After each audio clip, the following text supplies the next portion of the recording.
Okay, so today I'm doing an exploration of issues that have to do with therapy in general and therapeutic approaches that are out there.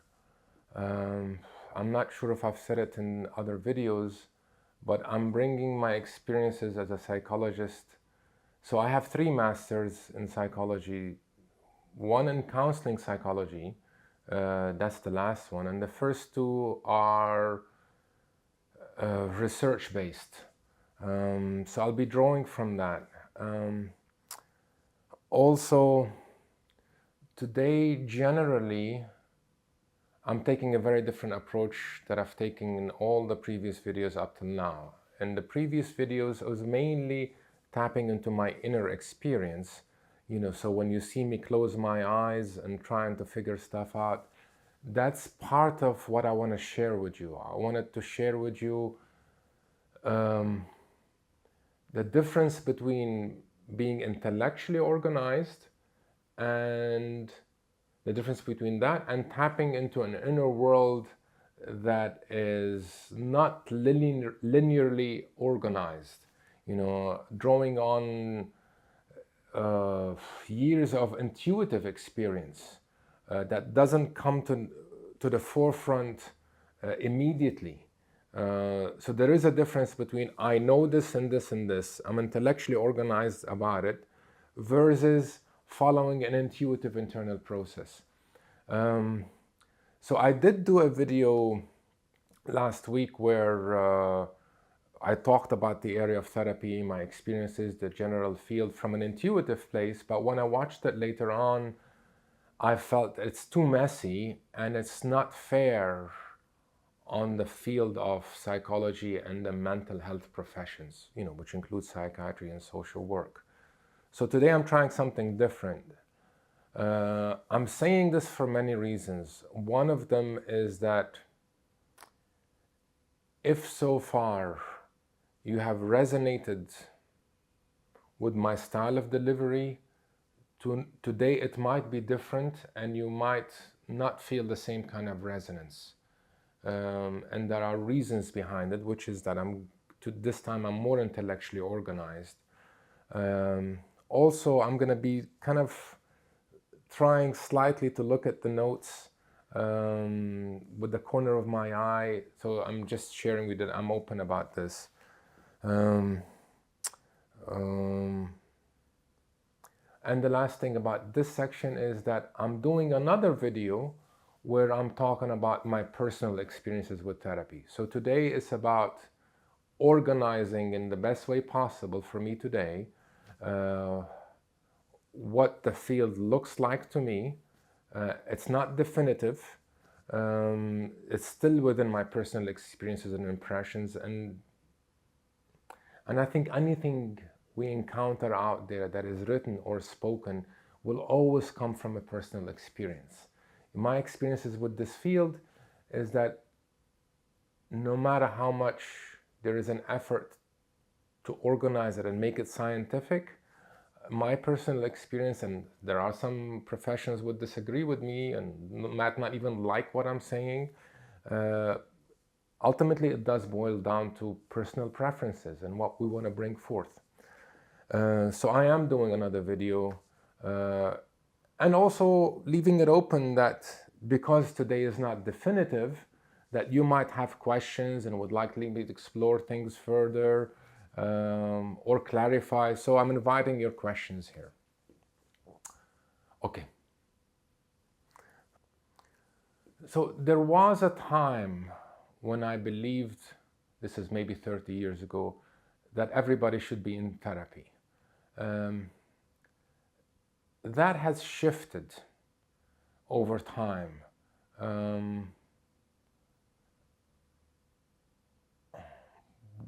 What shifted is the impulse to be preachy, or the impulse to say, well, look, this really works for me. I'm really passionate about it. You should. If you're struggling, you should. But what has grown over time is a caution not to pressurize anybody, because the decision to go into therapy is a complex one.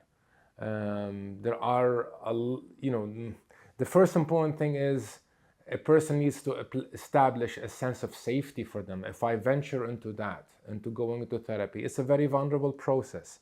So how do you choose a good therapist?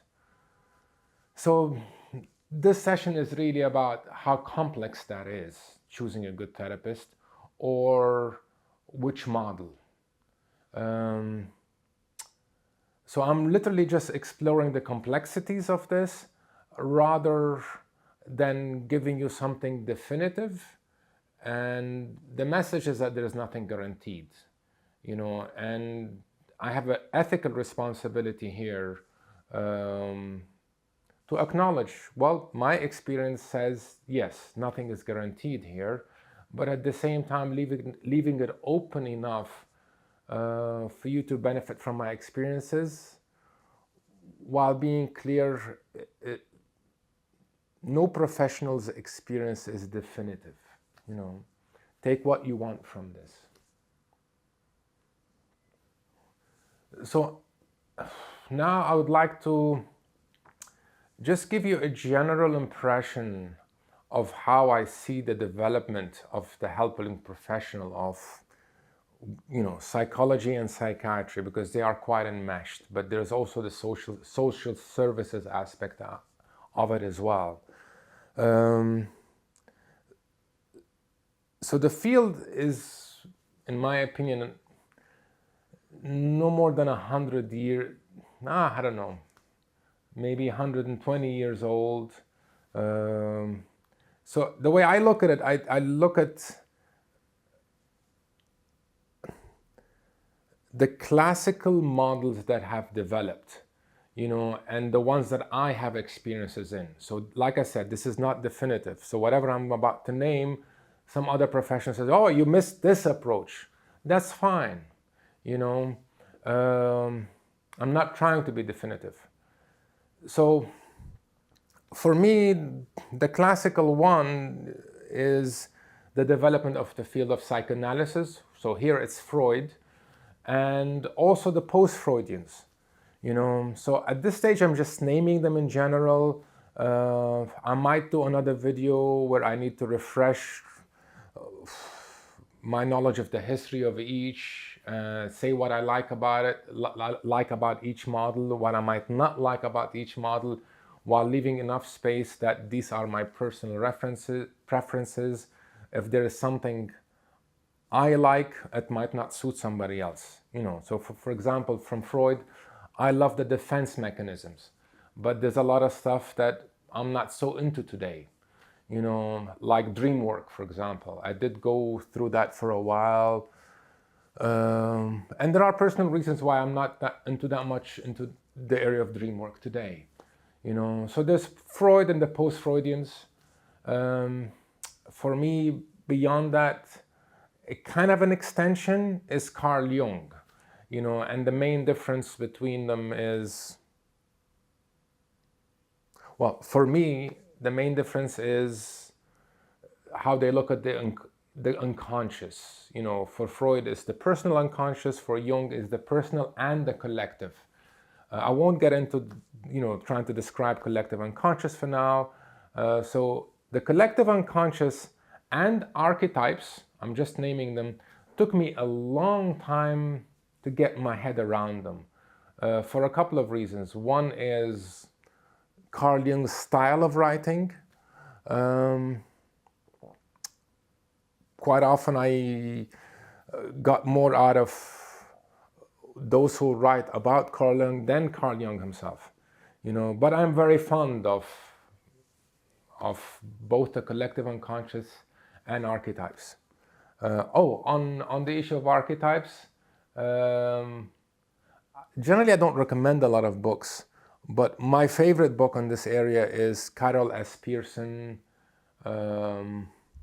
Awakening the Heroes Within. She has other books as well, and I've met other people who was like, oh, that's not my favorite of Carol Pearson's book, it's the other one, So there's also Gestalt therapy, which I'm very fond of, especially because I worked with a Gestalt therapist.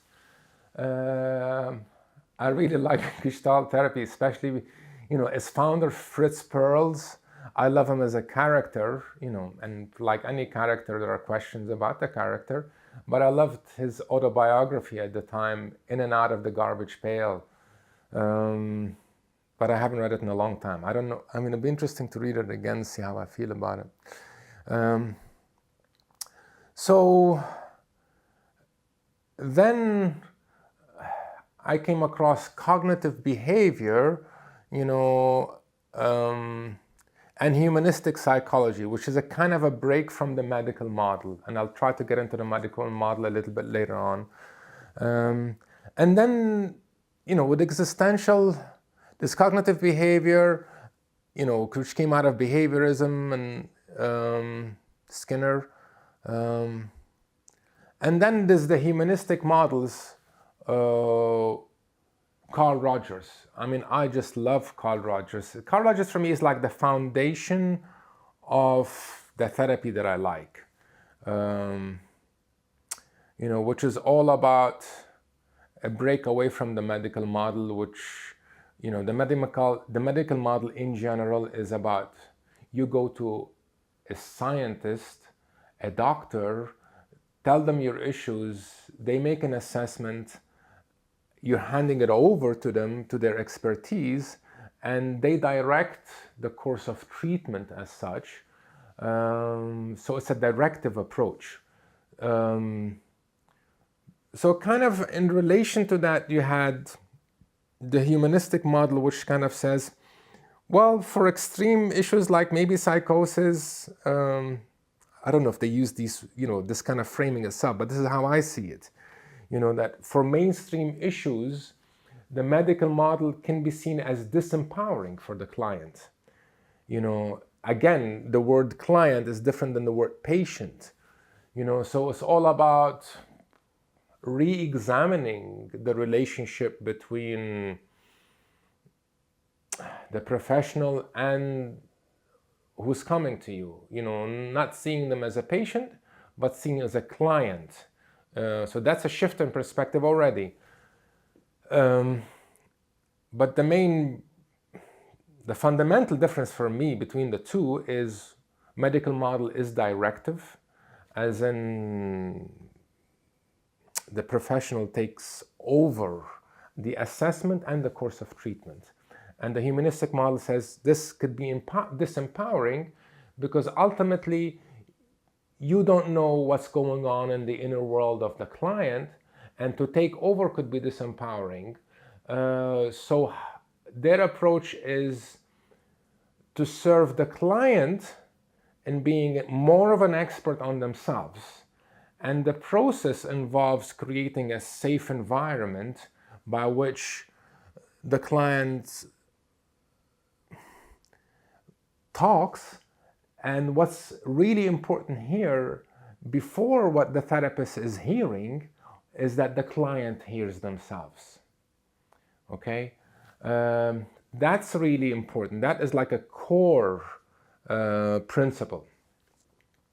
And from there on, there's an assumption that the therapist cannot tell everything what's going on in the client's world, and there is a collaboration. They're both trying to examine things together. And what's more important than the therapist trying to come up with an assessment is to ask exploratory questions rather than leading questions. The purpose of an exploratory question versus a leading question, the leading question is like, well, don't you think so and so and so? Framed that way is trying to influence what's going on for the client. So that's directive versus exploratory was like, well, what's going on for you? Is this what's going on, or is that, or tell me about it, So here, when you frame it that way, it becomes an invitation for the client to check in internally at what's going on, explore it, and share it with the therapist. So here what's being directive, the way I see it, what's directing the process isn't the therapist, and it isn't even the client. It's actually the inner world of the client. So it's not an invitation necessarily for the client to be intellectual about what's going on, but rather expand beyond intellect, not negating it, not getting rid of it, but expanding beyond it to include more aspects of themselves, such as the emotional world and the intuitive world. Oh God. So that's a lot, I guess.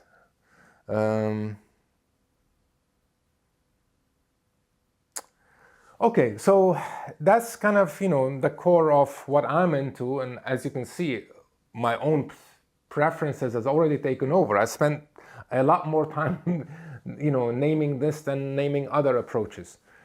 So here's my bias. I'm sharing with you, this is what I'm noticing, So that's the humanistic models. And within that, I also got into existential therapy like Rollo May. The son of my dad's friend in London left a book, Man's Search for Meaning, when I was a teenager. I think that's my first exposure to the world of therapy itself.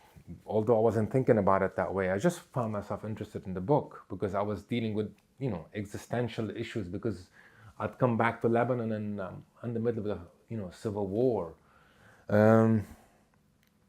So in my education, being part of academia in Trinity College in Dublin, I've met the classical approaches that I've just named, but today in relation to trauma, depression, which is what these videos are all about, I'm literally using myself as a case study of somebody who has lived with depression for years and suicidal feelings for years. And I'm sharing my experiences. Oh, I just remembered something important. In the non-directive model, the humanistic model, in general, the therapist is backing off and creating an exploratory, non-judgmental space. However, there are always exceptions. For example, if the client or patient, according to other models, is in danger to themselves or others, as in, for example, danger themselves to harming themselves, or possibility of harming somebody else, then there is a shift in direction. There is where the therapist has to say to the client, I need to explore this further to see if you're a threat to yourself or others. And they might need to act on it, which is report them. Say, look, I'm concerned about this person, he's going to harm themselves, or report them to some other authorities that he might help others, he might harm others. So there's always exceptions. So the last thing is, by the time I finished my training as a counseling psychologist, there was one area which was kind of only beginning to open up, and it's the area of body work. And in relation to trauma now,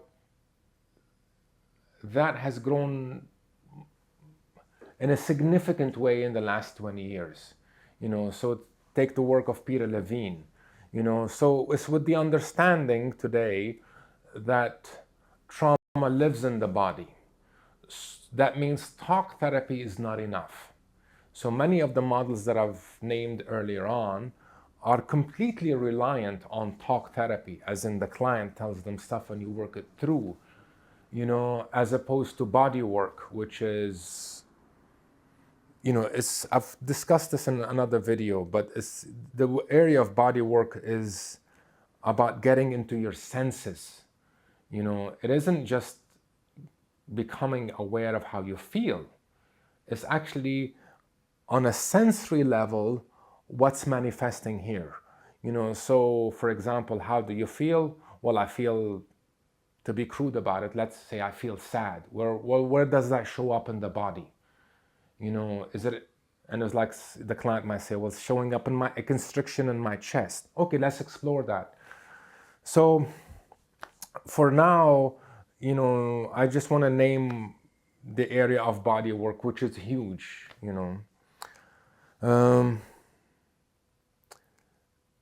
Now, having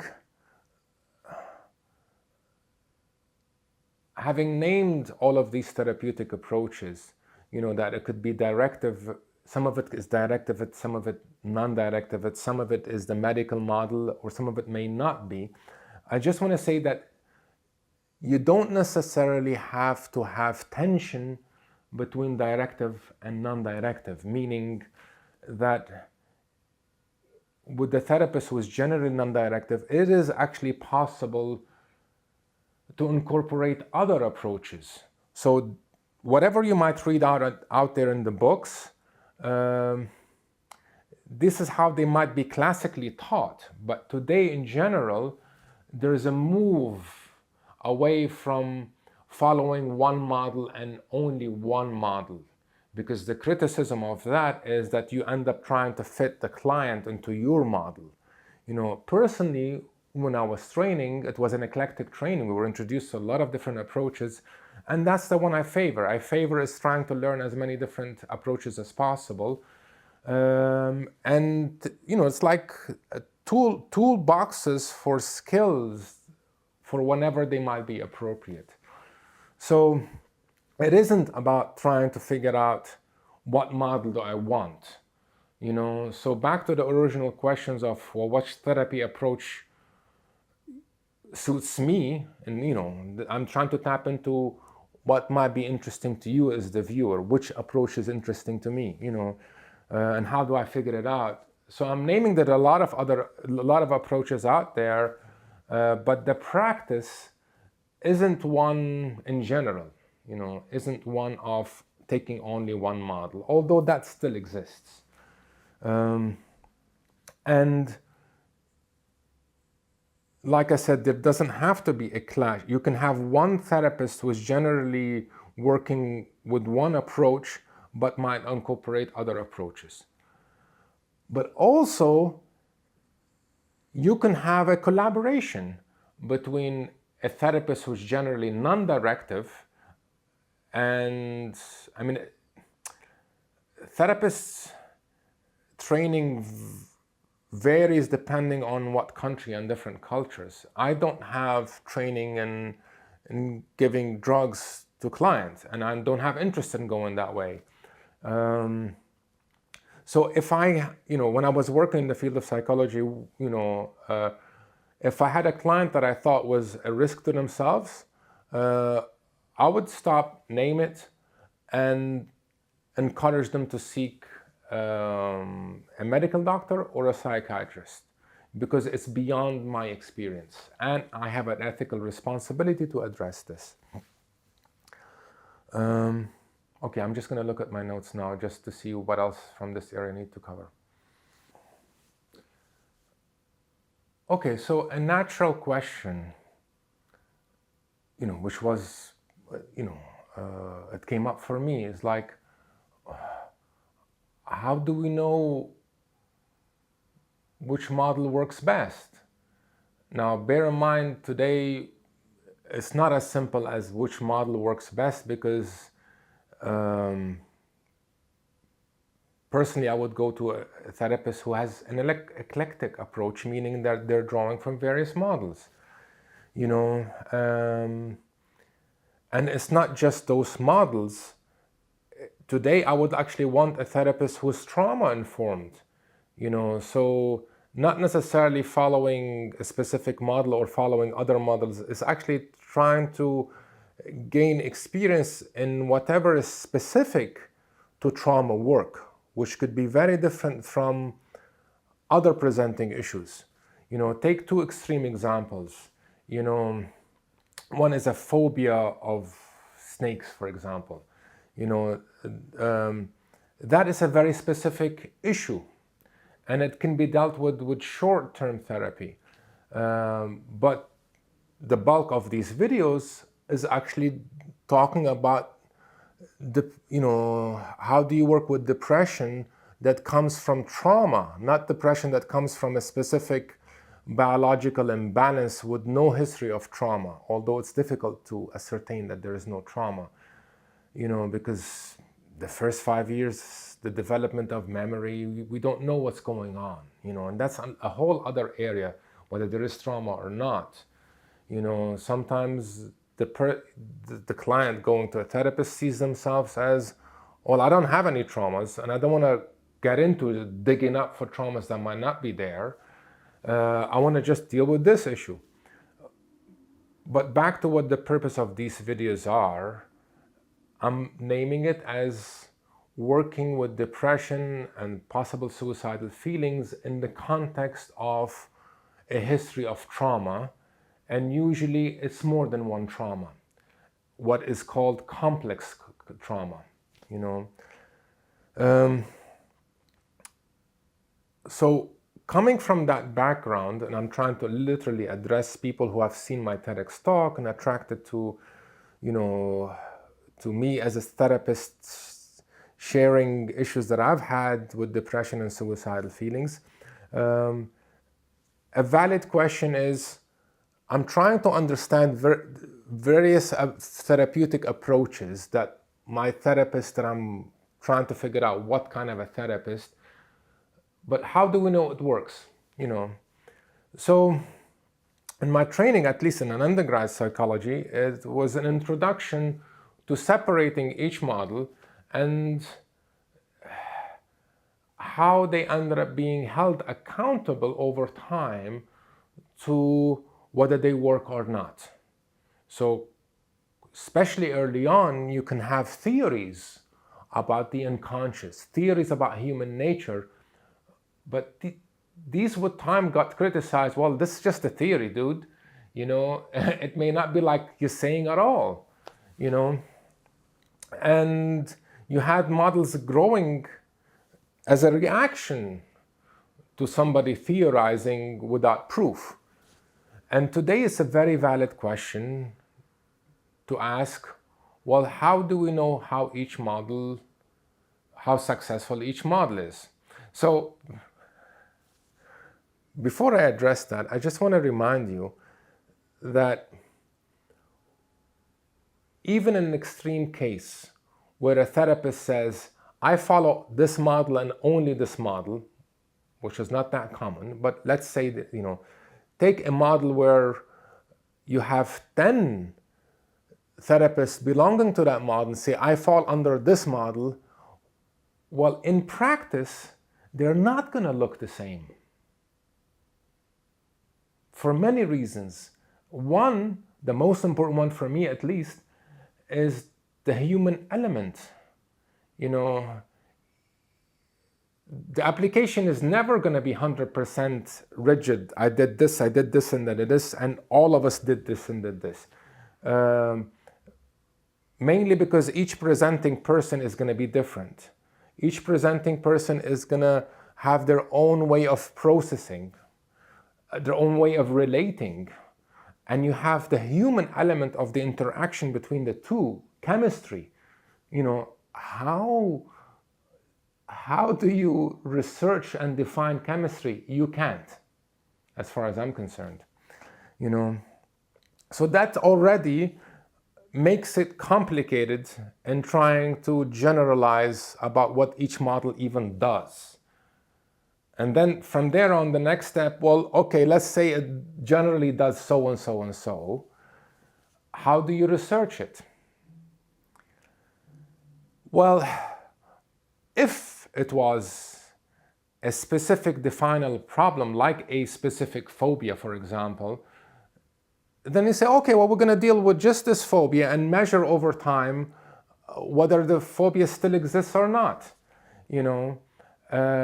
Research-wise, you can define the issue, try to define the treatment, and try to assess how that shifted over time. But when you have something like depression or anxiety, that's not an easily definable problem. Because depression by nature is wide. That's one. The second thing is that unlike a phobia, we're treating it as a problem solving that, by the end of the treatment, we expect it not to be there. With depression, it's tricky because with complex trauma, it's long-term work. And once it becomes long-term, it becomes far more difficult to define what factors are influencing what. That's one. The second thing is, with something like depression or anxiety, these are general issues. And I personally wouldn't take a problem-solving approach to depression or anxiety, because of the nature of how do you work with complex trauma. Meaning that issues will come up to the surface, and that could be very painful for the patient or the client. You work on resolving them, they start feeling better. And by the way, the process is never linear. It's from my experiences, it's like 4 steps forwards, 3 steps backward. But if they become easier within themselves, and then much later on they have other triggers, and the depression comes back, that's not necessarily a sign that there is no progress. For me, my own suicidal feelings have come and went over time, so overall there's an arc of, at the age of 19, I got to a stage where, okay, I've had enough, this is too much, I'm considering leaving, because I could see that working through the stuff is going to take a long period of time. But in my case, it isn't just my childhood issues, which were so fucking intense, and so many, really deeply entrenched traumas, relation to my mom, my dad, moving cultures, not having a language, civil war. I mean, who wrote this shit? Sometimes I look at my life and it's like, this is, as a script, is overly written. The point is that I consider myself today as having worked through my suicidal feelings. They don't come up anymore in the last 2 years, and for somebody might look at this and judge, well, 2 years in the context of 40 years is not a long time, So you can judge it in a certain way, whether it's success or not. You have different therapists judging whether you can relax into it or not. But the point about this is that it isn't just about working through childhood issues. I live in Lebanon today, and we have not just witnessed a genocide in Gaza. Lebanon, Beirut was bombed. That's a collective trauma. And it isn't just about witnessing what's going on in a different country. Physically, I was jumping whenever, when my wife was... Anyway, the point is that it isn't just childhood traumas. What happens as an adult could be fresh traumas. So here's a situation where the emergence of suicidal feelings or re-emergence of depression or anxiety is not necessarily a sign that there was no success in the work itself.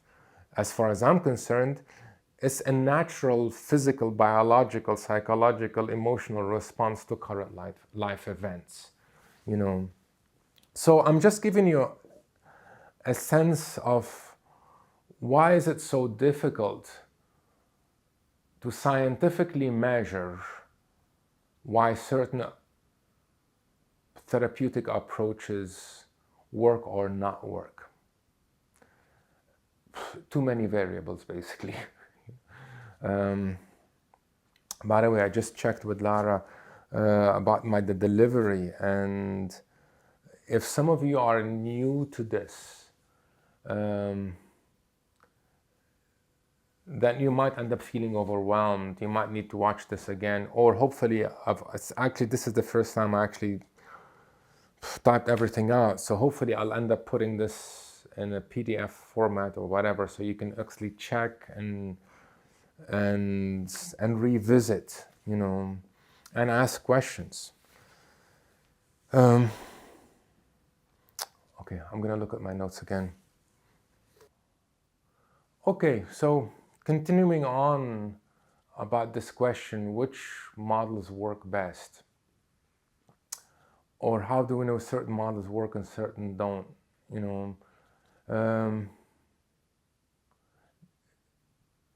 One issue that is important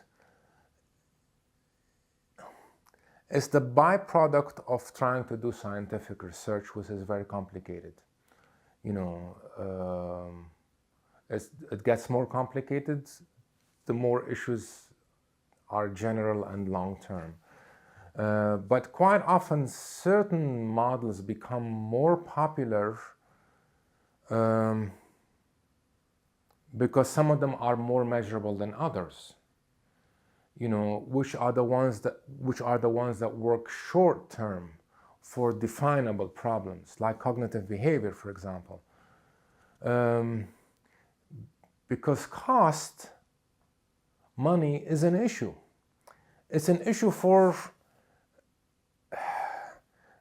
governments that are trying to fund certain centers.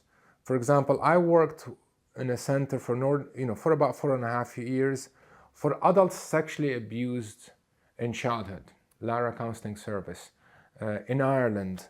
This would be around 25 years ago. Now,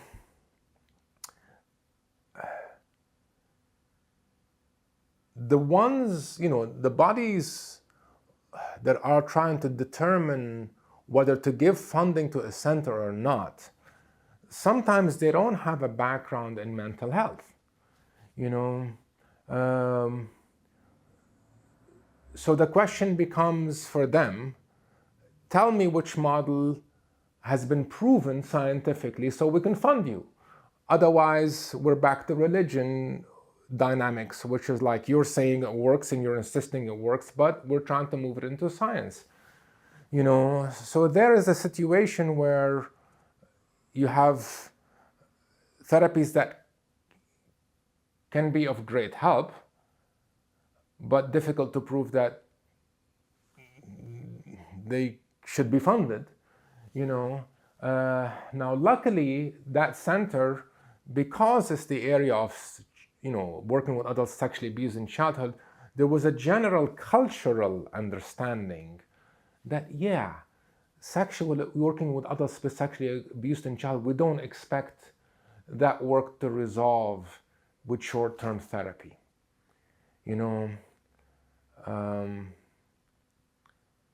And there is an issue where culturally there's an understanding of that, an intuitive understanding, even if you don't have experience or a degree in mental health field. So we were lucky that way. But there are other situations, other centers where clients come to you with trauma in childhood, but it doesn't come under the label of adult sexually abused in childhood, so you don't have that reaction, oh God, it's long-term work, but it is still trauma, and it may be just as intricate and long-term, So you have these factors coming in as well, which is influencing what therapies work or what kind of work, will only fund it for a certain while. Some centers we're only getting this funding because there's shortages by the government, and that, and again, there are cultural differences. There are countries which are more interested in defunding and putting the money into military industry, so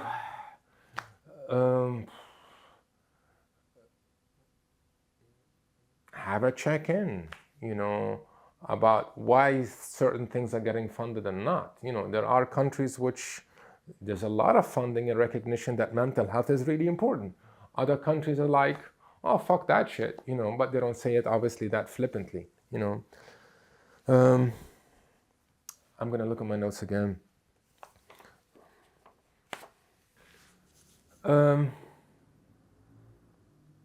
So in trying to explore the question of which therapy or why should I even go to therapy?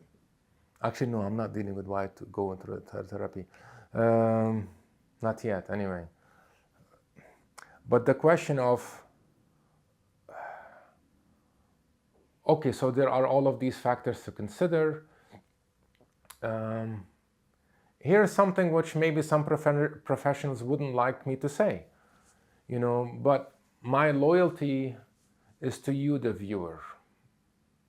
My loyalty isn't to the psychology field above loyalty to you, because that is one dynamic. What are your loyalties as a professional?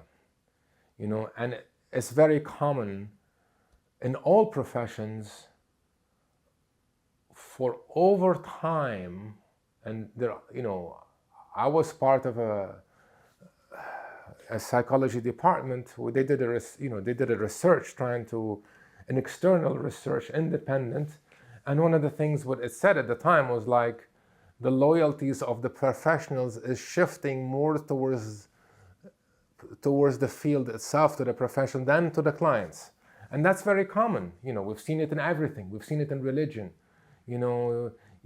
Religion gets organized, and with time there are scandals that come up that gets covered because you're trying to protect your religion. So that's one issue that comes up. What are the loyalties? And I'm trying to be fair to the field of psychology and mental health professionals in general. Some might like what I'm saying, and some might feel, thank you for saying it. But here it is. Having a lot of degrees, and I can fall under that, 3 masters, when I say that, a lot of people's like, ooh. But I gotta admit to you, the degrees don't make the person. I've seen it, and I've had personal experience with a therapist who was training others, but they ended up doing something very unethical. So degrees are never a guarantee that this person is safe and good for you. And to be fair to my field of psychology and psychiatry or whatever, that's a phenomenon that's across all fields. A plumber might have tons of degrees. It doesn't mean they're not going to rip you off. And when it comes to reputation, I guess these days it's easier to Google and all of that stuff. But that itself can get very messy. You can have a client or a patient who has a vendetta. So look, it's all messy. In terms of how to determine so all I can do today is share with you at least the issues of the field that I have personally encountered in determining what therapies would be good. I'm saying I personally tried to educate myself. I was lucky to be in the field itself, and I was lucky in general with many therapists that I've thought was great. But I also had an experience which was really messy, with a therapist only recently who was recommended by somebody I have a great respect for. They ended up doing something unethical. And it fucked me up for a long time, more than a year. I even considered reporting them.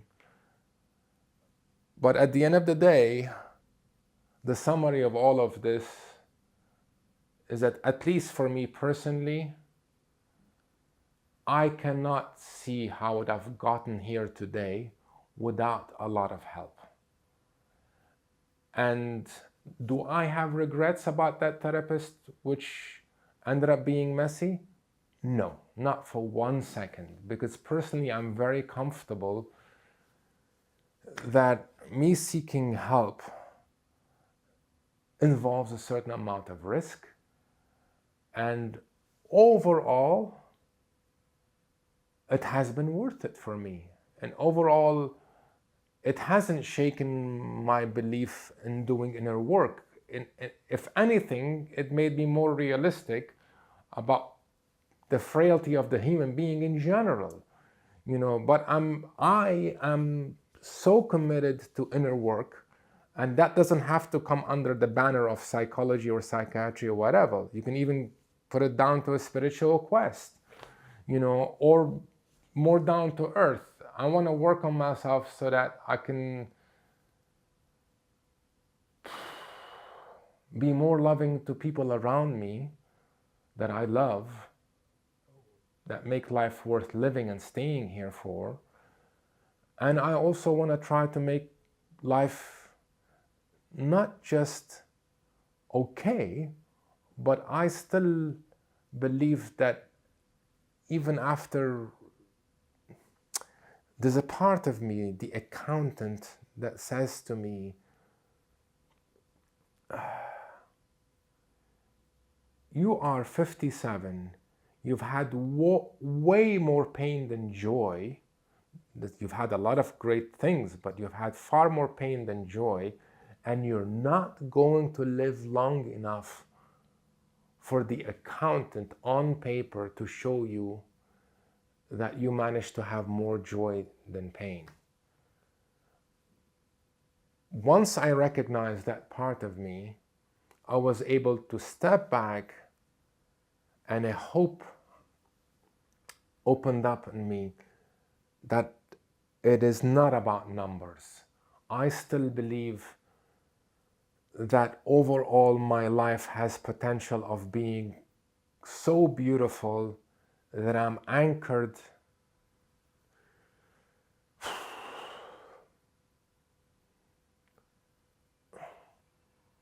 today it is still work, but a lot of great things are happening, and I can taste it. I still believe that life has the potential for me personally of being so beautiful that the whole arc of my life feels beautiful, including my fucked up history, So there's an element of risk. For today, I'm going to leave it here. I'm going to look at my notes just in case there is something I need to wrap up. So in trying to summarize, overall, I'm quite activated now. Like, there is so many notes I have that I've been trying to fit in, and I can't even, literally can't read the notes very well.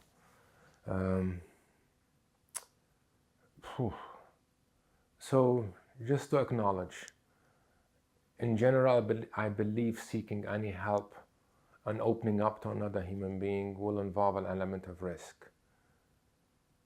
I'm trying not to preach, and I'm trying not to promote anything, and just share my experiences and leave it to you to take whatever works for you.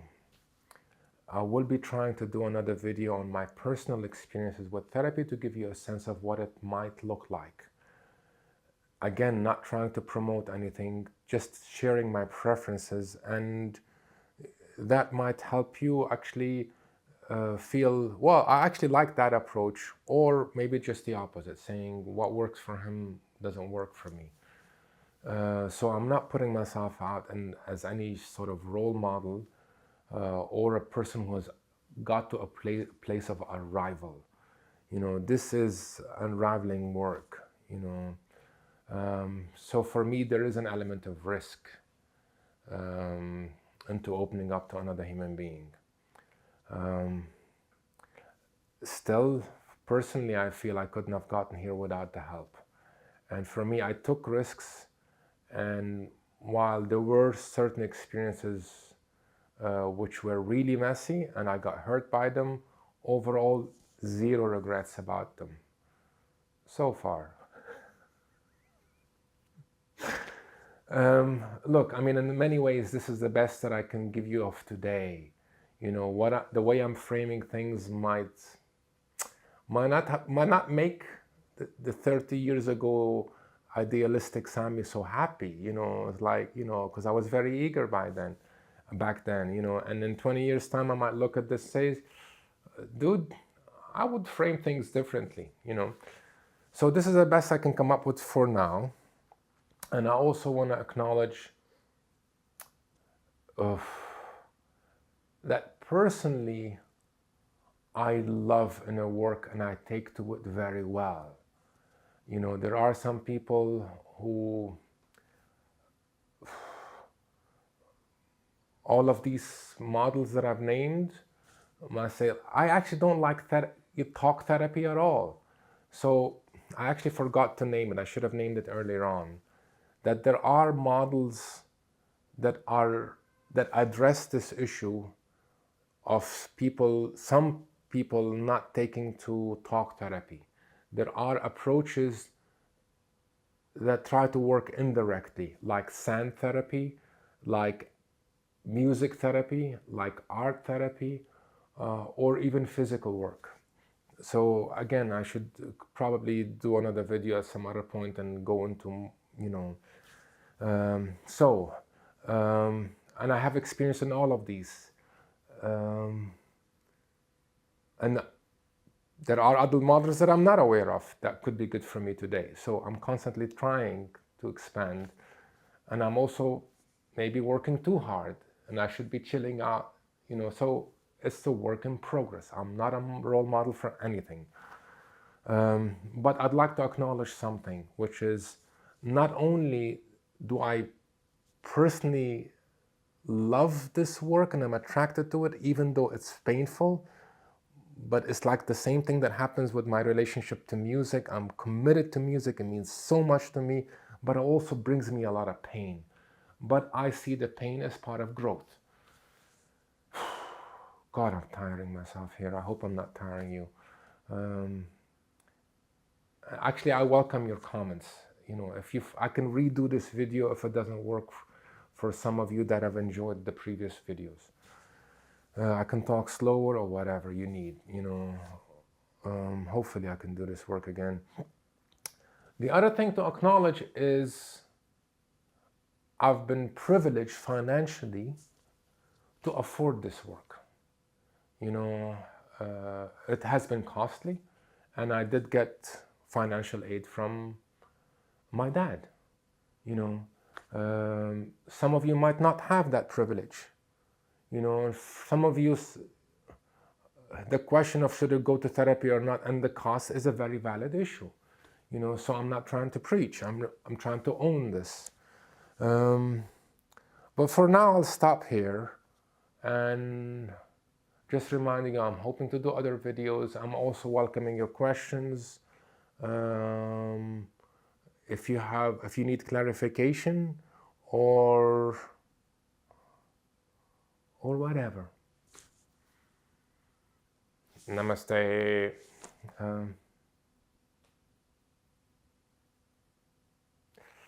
That's the best I can do for today. Okay, well, to be continued.